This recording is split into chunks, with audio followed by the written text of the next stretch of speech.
ऑनलाइन प्रशिक्षण digital gaming के लिए सुरक्षित अभ्यास।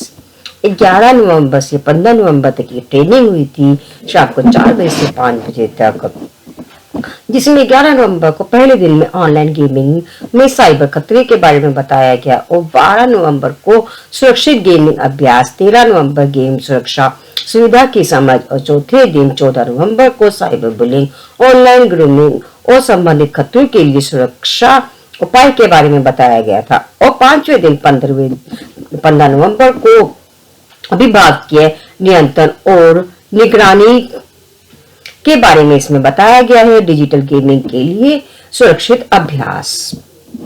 इसी क्विज के जो लास्ट में 5वें दिन फ्राइडे को जो क्विज आती, इन्हीं क्विज के आज हम आंसर लेके आए हैं। तीनों अटेम्प्ट के लिए इसमें 3 अटेम्प्ट्स आपको मिलते हैं, फर्स्ट, सेकंड और थर्ड। 3 अटेम्प्ट में 70% क्वेश्चंस आपके सही होने चाहिए, मतलब आपके 30 में से 21 क्वेश्चन सही होने चाहिए जब सर्टिफिकेट मिलता है।